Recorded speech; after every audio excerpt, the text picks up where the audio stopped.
Voir baisser le prix de la vie, voilà aujourd'hui le grand souci des Français. On y pense, va-t-on y arriver? C'est une histoire qui a fait du bruit à Landerneau d'abord, quand un certain Leclerc a ouvert dans un garage désaffecté un centre de détail où il vendait au prix de gros des articles achetés directement aux fabricants.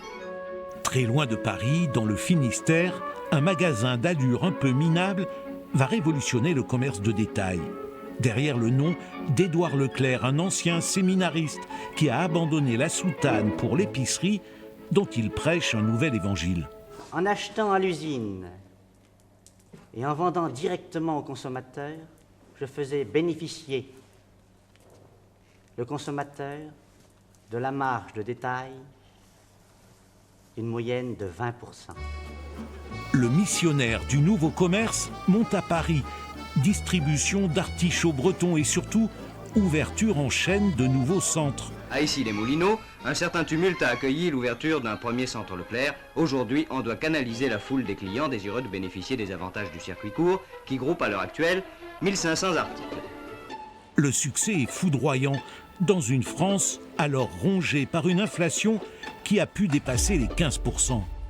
On a fait baisser les prix de 20%, non seulement dans nos magasins, mais on a entraîné les concurrents à pratiquer une concurrence effrénée.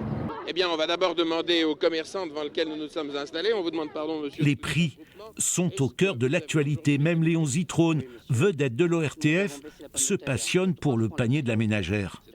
Madame, est-ce que vous avez fait votre marché? Oui, moi j'ai acheté du poisson, j'ai acheté de la dorade, elle s'arrache parce qu'elle a beaucoup diminué. La dorade s'arrache. Oui, oui. Elle a Ah oui, diminué c'est de vrai, combien, j'ai madame? attendu longtemps. Oui. Elle est à 150 francs. L'effet Leclerc sera ravageur pour le commerce traditionnel. Des dizaines de milliers de petits épiciers condamnés par la guerre des prix. Je sais que M. Leclerc touche la marchandise moins chère que nous et qu'en plus il a de belles ristournes quantitatives et c'est cela qui nous assomme. Oui. Nous ne pouvons pas rivaliser contre lui en prix. La doctrine prêchée par Édouard Leclerc a toujours cours. Le commerce de détail est remplacé par la grande distribution. Le commerce s'était acheté le moins cher possible pour vendre le plus cher possible, et la distribution s'est achetée le moins cher possible pour vendre le moins cher possible.